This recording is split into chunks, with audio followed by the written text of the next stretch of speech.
The Gateway brings you the day's news from the St. Louis region and across Missouri.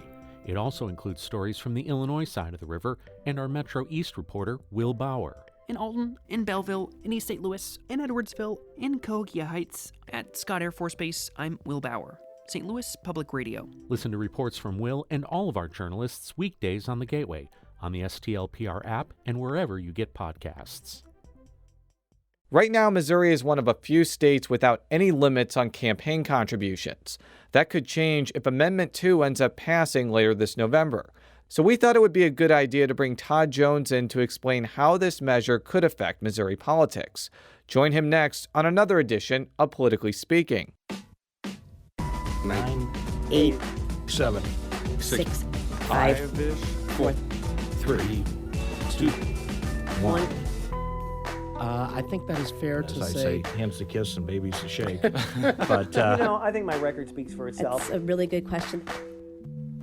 Hello and welcome to the Politically Speaking podcast. I'm your host, Jason Rosenbaum, a reporter with St. Louis Public Radio. Joining me in studio in St. Louis is colleague Joe Manis. And our special guest for today, Todd Jones. And I think you are the executive director of Returning Government for the People. I don't know if that's your exact title, but... Well, I'm the author of the Amendment 2, and then also I am a legal representative for the organization Returning Government to the People. Well, thank you for being in today. I'm just going to kind of let our listeners know what we're doing here. There are a number of constitutional amendments on the ballot. I think there are 6 or 7.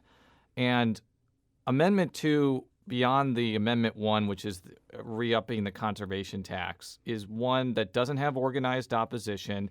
And I think, even though I don't like to predict elections, I think its chances of passing are very high. Okay, and what we're trying to explain is Amendment 2 is the proposal to reinstate some form of campaign donation limits. Now, these are different from what Missouri had in place, and it doesn't cover everybody. Which we'll get to. But to simplify this would basically end the unlimited campaign donations, which Missouri has had for about 8 years now. So we feel that since there is a very good chance of this amendment passing, and if it gets through a legal challenge, which we'll talk about briefly, this is going to be the new lay of the land in Missouri campaign finance, and we wanted to go over pretty much everything this amendment does. So before we do that, tell us a little bit not only about yourself, but why this amendment came to be and how it came to be. Absolutely. I'm a lifelong St. Louisan. Went to the University of Missouri, Columbia for undergrad, and then also for law school, and have been practicing here since 2001. Mm-hmm. My first job was with the Attorney General's office, Jay Nixon. Did that till 2003 and then came back here. Mm-hmm. So the second part of your question was? The second part of the question is, how did this amendment come to be? Because there's been a lot of talk about reinstating campaign donation limits from kind of the progressive democratic perspective, but you're coming at it from, I would say, the socially conservative perspective that people may not know about right away. So give us a little sense of the origins of this amendment. Sure. First off, campaign contribution limits, we believe, are a nonpartisan, bipartisan issue, and it affects everybody. Since the limits were repealed initially in 2006, then the Supreme Court obviously overturned that, and then they were repealed later in 2008 finally. And since that day, that candidates were able to raise money in whatever amounts they wanted to, we've seen this growing amount of contribution limit, or growing amount of contributions in the thousands, tens of thousands, hundreds of thousands, and millions now. And the issue is pretty much 2 things. First off, we've seen a tremendous influence that those contributions have on candidates and politicians who are in office. If you give $1 million to a candidate, whose call are you going to take? Are you going to take mine, or are you going to take the donor? And so there's a lot of issues with undue influence and impact that donation has on the actual politician. And the second thing is there's obviously a prime example of one individual who actually had given donations to the governor, lieutenant governor, state treasurer, and attorney general candidates. This last election was you're able to pack the system with your chosen people. I don't even think it was one individual. I think several individuals did that with competing slates, basically. That is true. But what that does is it enables that individual to give this, say it's an attorney general position, give them an amount of money that's so large that it would be impossible, almost impossible, for another candidate to take them on. And so when the governor has to quit after 8 years, or they decide not to run for re-election, then who steps up? Lieutenant governor. And then, keeps rotating. Mm-hmm. So that was another concern of ours, because we saw this picking and choosing who they wanted to actually run in the future, and that was a concern of ours. Now, the reason I kind of prefaced that question as it was coming from the conservative angle is Right. Fred Sauer Correct. is the person that has been funding and not only funding but also providing the intellectual and organizational support for this to happen. And Fred is president of Roundtable for Life, which is one of the anti-abortion groups. And he also was a candidate for governor in 2012 as a Republican. And my sense is, and you can correct me if I'm wrong, he saw an undue influence of basically donors who were in favor of embryonic stem cell research providing their influence on Republicans and Democrats. I know that was a concern of his in the early 2010s. I'm not sure if this was the impetus behind this amendment, but I have read a lot of his material, and I've also known his activism for a while. I know that's been a big concern of his. Is that accurate, first of all, or am I kind of paraphrasing his interest in this issue a little bit incorrectly?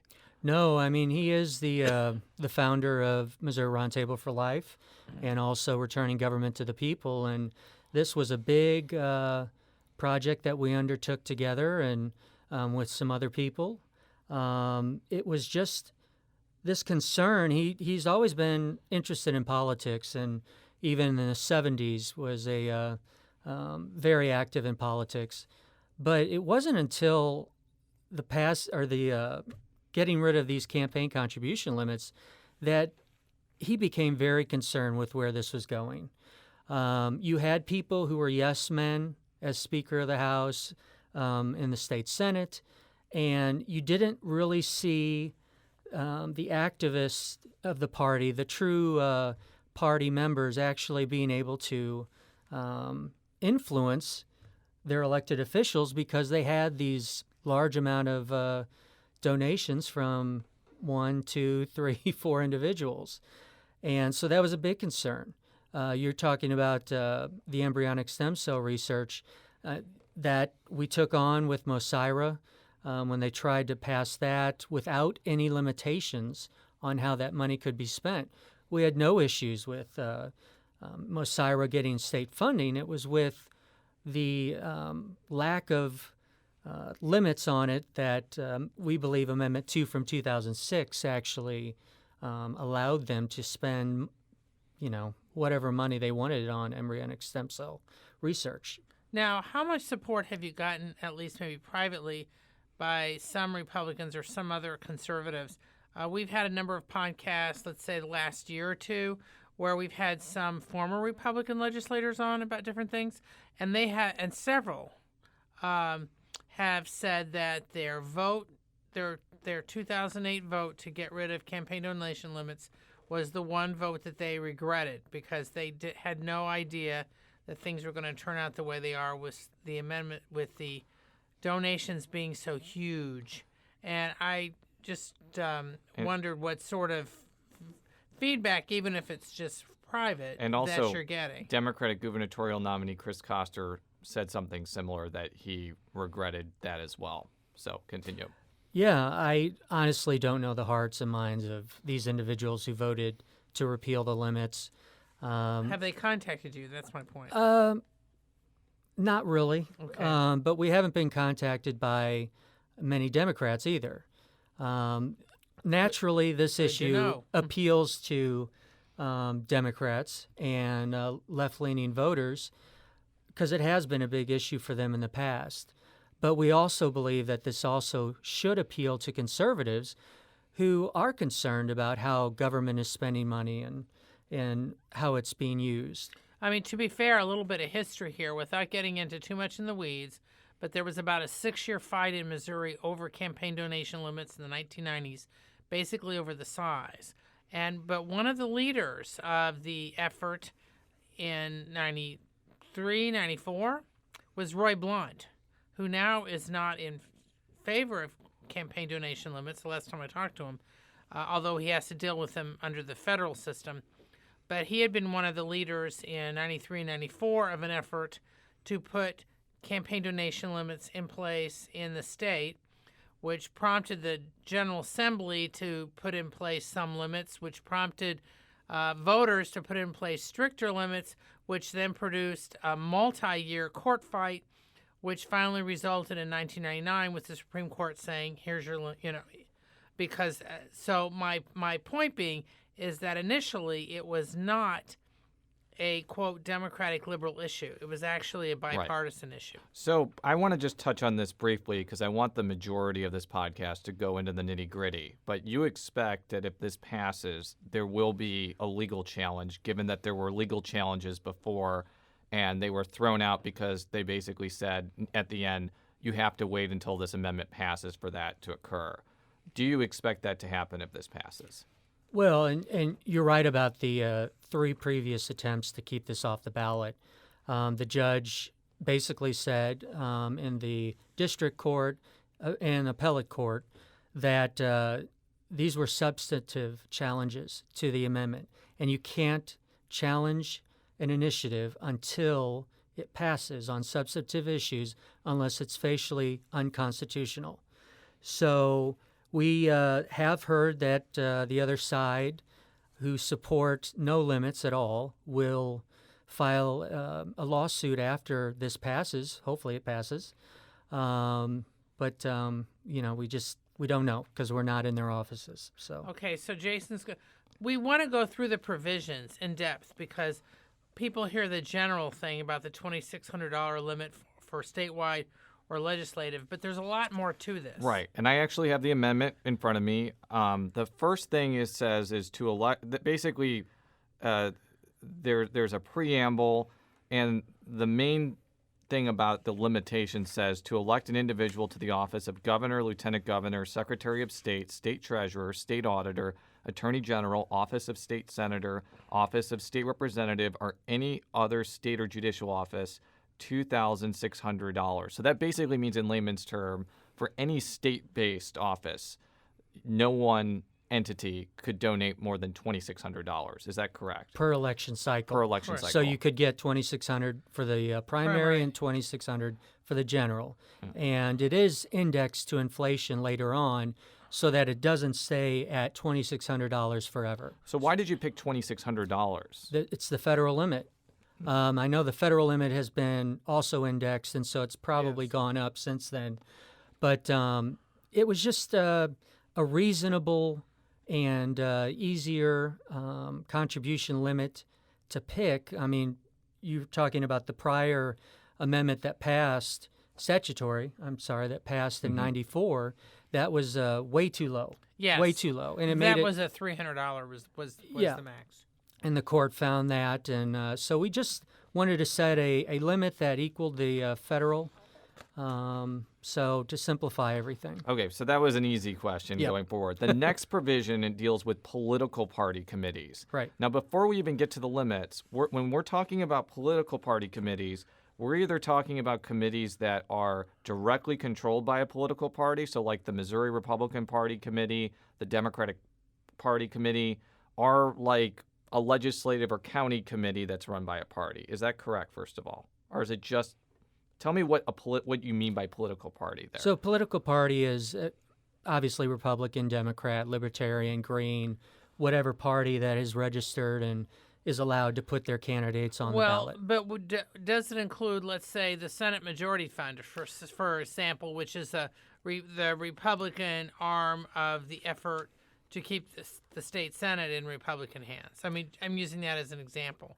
Yeah. Is that covered by that too? No, it's not. Okay. So, okay. That's later on in the amendment. We'll get to that in a minute. Yeah. So it basically says that no one person can give more than $25,000 per election at state, county, municipal, district, ward, township level combined. Okay. And then also it says no political party shall accept aggregate contributions from any committee that exceed $25,000. So what do you mean? What do you mean by that exactly when you list all of the different levels of government to those committees? Well, this was the idea with the amendment. We had to do everything we could to close the loopholes. If you only say individuals can donate so much, guess what they're going to do? These wealthy elites are going to donate to the party, and then the party's going to funnel the money to the individual. And what if they donate to a separate PAC that they have set up for whatever purposes? Then they'll funnel that to the candidate and get around the limit. And so by doing this, by limiting individual contributions to candidates, parties, and then also from PACs, what we're doing is starting to close that loophole, which we continue to do later on in the amendment, to prevent this funneling of money without any, basically limits. Okay, so the next provision, it says, it shall be unlawful for a corporation or labor organization to make contributions to a campaign committee, candidate committee, exploratory committee, political party committee, or political party, except that a corporation or labor organization may establish a continuing committee that may accept contributions or dues from members, officers, directors, employees, or security holders. I mean, basically, this is saying that a corporation or a labor group can form a PAC, correct? I mean, Correct. but they can't give it directly. It has to go through their PAC. Right. So what we wanted to do was prevent corporations and labor unions from actually directly donating to candidates because, again, we're trying to close loopholes. What if, somebody is able to give through their union or corporation, but they've already given the $2,600, and that money then gets funneled from the union or corporation to the individual candidate, then, they're getting around that. So basically the only thing, like let's say the Carpenters Union, they Right. could form a PAC, donate a lot of money to it, but they could only basically do independent expenditures, essentially. Well, they could not donate directly to a candidate. Right. We're not trying to shut them out of the process. Right. What we're saying is that they can form their own PAC and run, and support or against the candidate that Yeah, they... I mean, they can. It says, okay, they can't make direct contributions to a campaign committee, candidate committee, exploratory committee, political party, or whatever. But Those are they all can form MEC a- terms. But they can form a PAC. Now, this implies, at least I read it this way, tell me if I'm wrong, that the PAC could give a direct donation to a candidate. Is that correct or not? That is not correct. Okay, see, that's okay. Which I think we're getting to at number 4, if I'm not mistaken, or maybe number 5. But it says no candidates candidate committee shall accept contributions from or make contributions to another candidate committee, including any candidate committee or equivalent entity established under federal law. Okay, so that doesn't include unions or corporations. Okay. So that is later on. But what does that mean? Because I think that one is actually pretty important. if I'm not Yeah, mistaken. so what we're trying to do is keep, say the House Speaker wants to ensure support for, his agenda, his or her agenda. They will donate to their fellow, party members who are in need of cash. And what this does is say you can't do that anymore. They have to get their own support from their constituents, from individuals. Yeah. So that basically means, as you mentioned, let's say House Speaker Todd Richardson, now he can give like a $25,000 contribution to, say, Representative X. Well, he can give any amount. Yeah, that's what I mean. No limits. He wouldn't be able to do that under this. It basically Correct. bans a candidate committee contribution. Again, we're trying to, keep people within that $2,600 limit so that money isn't funneled from either a candidates committee, corporation, union, what have you, or political party to that candidate that would exceed that $2,600. There's another provision after 4. I think it deals with like a candidate loans or something like that. Yeah, I'm curious because I've read this before. Why did you guys decide? I mean, because it stipulates as far as have to have usual and customary interest rate, so forth and so on. Is there a particular reason why you guys decided to deal with campaign loans? Well, what that is that was also in the statutes, and so we incorporated it in for continuity's sake, and there was no real specific thing we were going after, but we're trying to ensure that we stay within what we deem the law. Yeah. By putting that in there. Okay. So then the next line says no campaign committee, candidate committee, continuing committee, exploratory committee, political party committee, and political party shall accept a contribution in cash exceeding $100 per election. So basically, does that mean total per person, or just they can't have more than $100 in cash? Like, what does that mean exactly? Yeah. So and this is also we incorporated from the statutes. Obviously, if a candidate is putting around a basket and getting cash donations, you don't want someone throwing in $3,000 and getting around the limit, because then how do you trace that? So in other words, it has to be a check if it's more than $100. Correct. Yeah, and then there are several provisions dealing, I think, with anonymous donations. I'm not going to read all of them because they're very long, but I think they all kind of deal with the same thing. The same thing, cash. Yeah. It all deals with that. Yeah. If you can't trace it, then we need to regulate it. Yeah, because number 8, for example, basically says they can't, you can't collect more than $25 from anonymous contribution. And what that implies when people throw money in the hat or something. Yeah. So and then there's another one that I think deals with fundraising activities, which again kind of seems like boilerplate. Not. I don't want to say it's insignificant, but probably not stuff that needs to go in depth on this show. And then it says no candidate or committee in this state shall accept contributions from any out-of-state committee unless the out-of-state committee from whom the contributions are received has filed a statement of organization pursuant to a certain Missouri statute and has filed reports required by other applicable statutes. So this one seems actually pretty significant. Like if you receive any donations from outside Missouri, from, I guess, a campaign committee, they have to file something with the MEC before that makes that possible. And that would presumably they would have to identify their donors. Is that what could you kind of elaborate on that? Yeah, again, I'm going to repeat the same answer. It's to close the loophole, because if somebody's given to an out-of-state committee and they don't have to report with the Secretary of State, organize with the Secretary of State, and then actually file reports with the MEC, then there's a real concern that a lot of contributions would go over that limit. I think that's happened a lot in this governor's race, for example.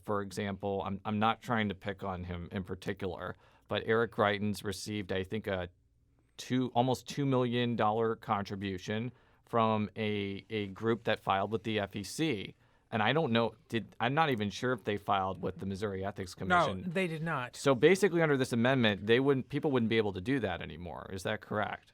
I haven't looked at that specific situation. But basically what this says is they would have to file with the Missouri Ethics Commission. Yes. Right, if they're an out-of-state committee registered in that particular state, not in Missouri, then yes, that would be prohibited. Okay, and I think that the next couple of things may deal with committee-to-committee transfers 12 and 13. Yeah. Instead of going into each point, I know that one thing in the past that's been a concern of people that even like campaign contribution limits is, in the past, let's just say before 2008, what ended up happening was, even though that there were strict limits in place, people got around them because they basically funneled money through a bunch of different committees, and then those committees gave to other committees. Now, I want you to just explain how your amendment would stop that, because I think that there are several provisions in here that prevent that from occurring generally. Right, and so your listeners understand the MEC requires filings for different types of committees, campaign committees, candidate committees, PACs, and so exploratory committees is another one. But what we're trying to do is prevent an individual from doing like they've done in the past, like you said, setting up 100 or so PACs and then having that money funnel through to a candidate that would exceed the limits. So what we say is that PACs can only accept contributions from individuals, unions, federal PACs, and various corporations, associations, and partnerships. Yeah, because in 16 it says no campaign committee, candidate committee, continuing committee, exploratory, etc., will be able to accept contributions from anybody who's not a citizen of the United States, a foreign government, or a foreign corporation that does not have the authority to transact business in the state pursuant to Chapter 347 as amended from time to time. So, yeah, that's just common sense. Yeah. I mean, if you've got foreign influence in some election in the state, whether it's governor or what have you, there should be a concern among individuals who are voting. yeah. And I think that the next provisions deal with contributions from anybody under 14 shall be considered made by parents or guardians. And then I think the indexing by inflation is there. And then I think it's like then I think after that, there's a lot about how to basically enforce if somebody violates this amendment, essentially. Right. So then that is a pretty long process, but not something I want to get into 100%. No. it would take another 35 minutes. So would you say that those are the main important points of the amendment, or is there anything else that you want to mention? Well, I would just mention that we also mandate that PACs can't receive contributions from other PACs, as we've said. Yes. Political party committees, candidate committees, campaign committees, individuals, unions, federal PACs, corporations. Okay. And so, again, trying to close the loophole to make sure that no one's getting around that $2,600 limit. So let's talk about what the amendment doesn't cover. The first one is the aforementioned third-party committees. It's not only like the Senate Majority Fund, but it could be a third-party committee like Missourians for Freedom or Missourians for puppy dogs or something like that. Explain to me why this wasn't covered, because I know that other states have tried to do this in the past and failed. Yes. Right. So when I was looking at other states that have done this type of legislation, I looked at Colorado, for example, and what they were trying to do was ban issue-oriented campaign committees from actually participating in the process. And the Supreme Court has stated unequivocally that you cannot stop an issue-based campaign and limit their free speech through donation. And actually, this came up in the 1990s.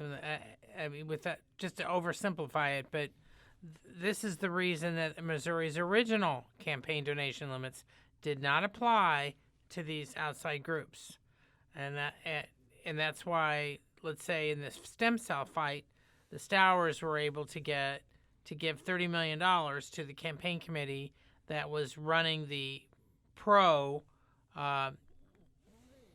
effort to protect embryonic stem cell research.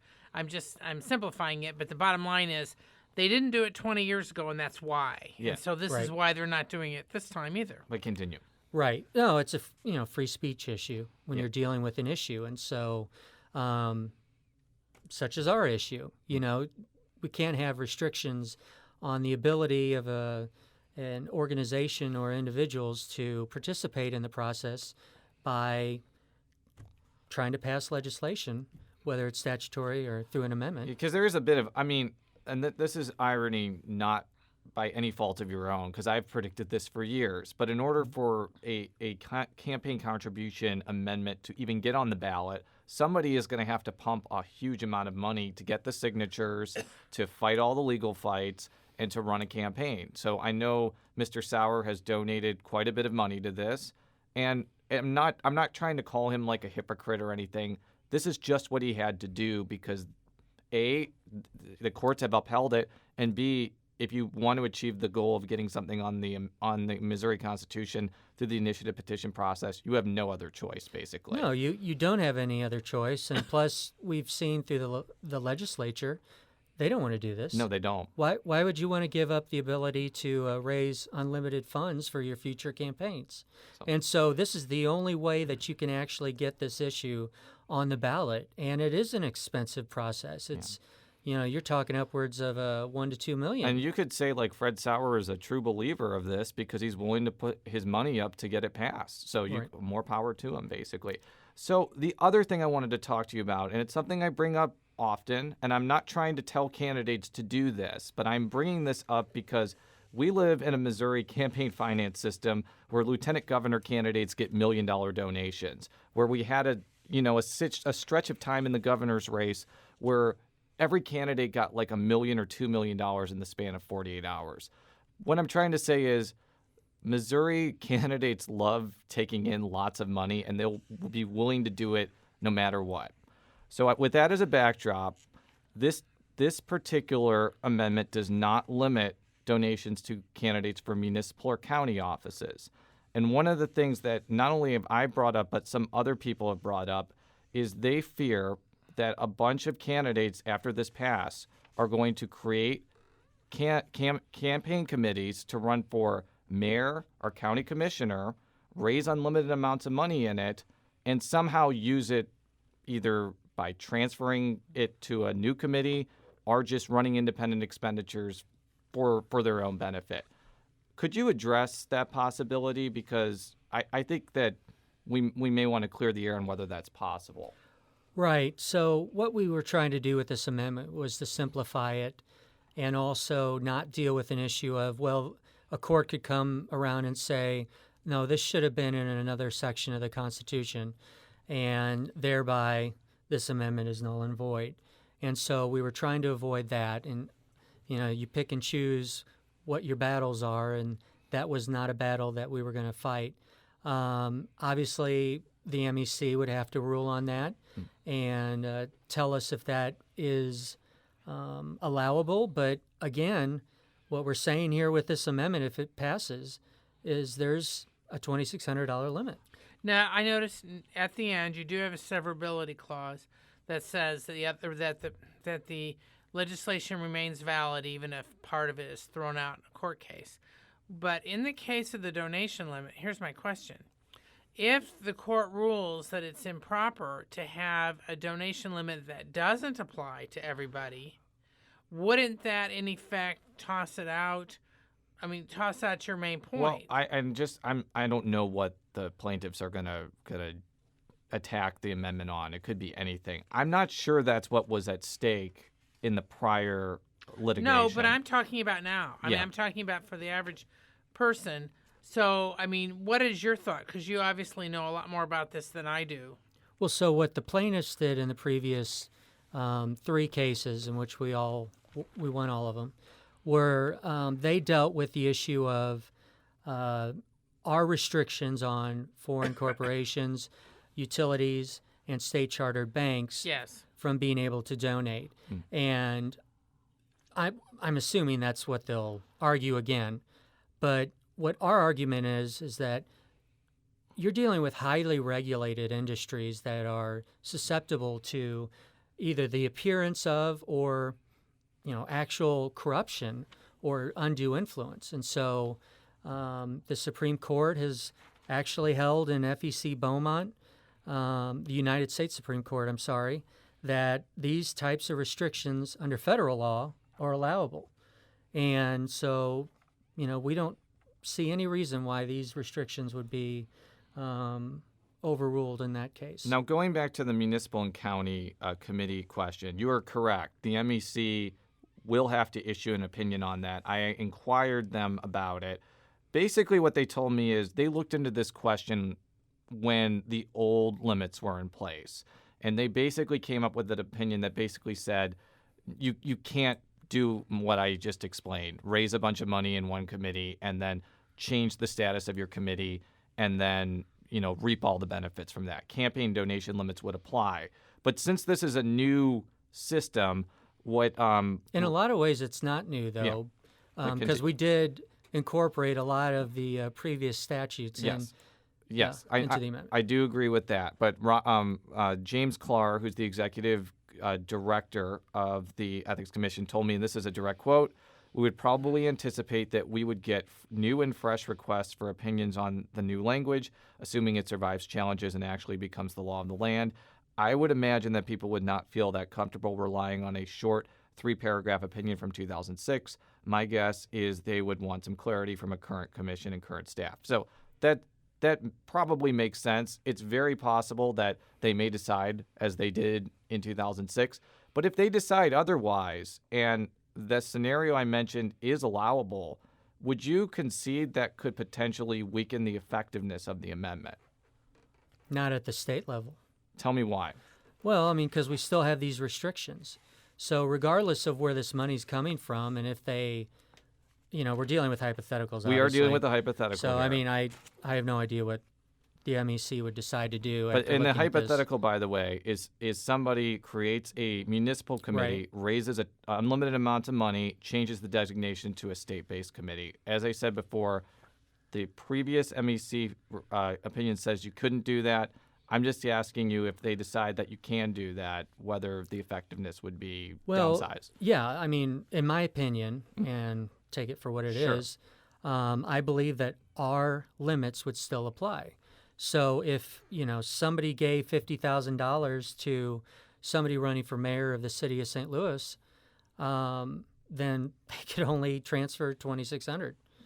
That would be my opinion, but we'll wait and see what they decide. And if they decide that, then that's a loophole that's not there. Why do you think there was not a court challenge this time? To block you from the ballot. I mean, even if there was a court challenge. No. But my point is, the belief had been, because when I had talked to the lawyers, that they were going to keep filing stuff, and they just kind of quit.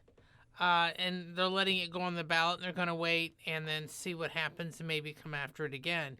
I'm curious, I mean, do you think that there's more of a general belief that what you guys were doing will, at least in general, pass legal muster? I'm just curious in your thoughts.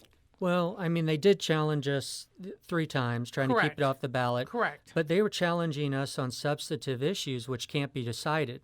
They could have filed, something having to do with procedural issues. Correct. And they chose not to, and in my opinion, that wouldn't have mattered anyway.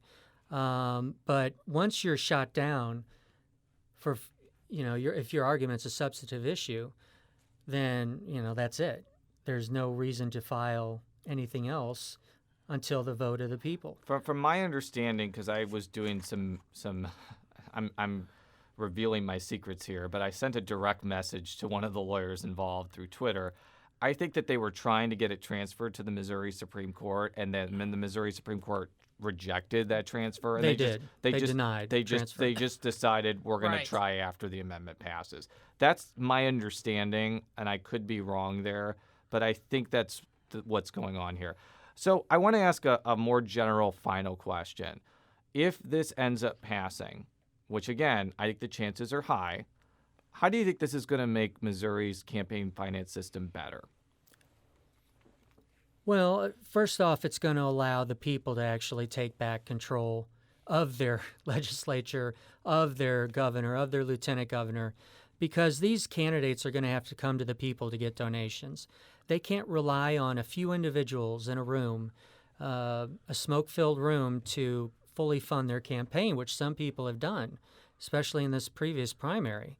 And by going back to the people, you're more accountable. And if you're more accountable, that's great. That's great for the system. That's great for everybody. And this also will open up the door for other candidates to actually be able to get involved in the process. If they see somebody who's already raised $2 million for some type of, statewide race, that's challenging. How do you overcome that? So we think it just opens up the door for more transparency and also for more connection between the individual voter and then also the candidate. Well, thank you again for coming on our show. Again, we feel that we talk about campaign finance a lot in Missouri politics. If this is the new sheriff in town, we think that the villagers in Missouri politics should know what is going to be the lay of the land if this survives and if this passes, which, again, I think the chances of it passing are pretty high. We'll have to see what happens with the court fight. For all of our stories, stlpublicradio.org. Follow me on Twitter at jrosenbaum. Follow Joe on Twitter at J Mannies. That's JMANNIES. And how would people find out more about the amendment? Sure, they can go to our website, which is www.returntothepeople.com. And you can also look at billboards around the state. Yeah, we've got wonderful billboards with the pig on it. It's a very visually striking billboard. Oh, are you going to be doing TV ads? We haven't decided on that yet. Yeah, well, we'll either look at billboards or look at your TV, but until next time, so long.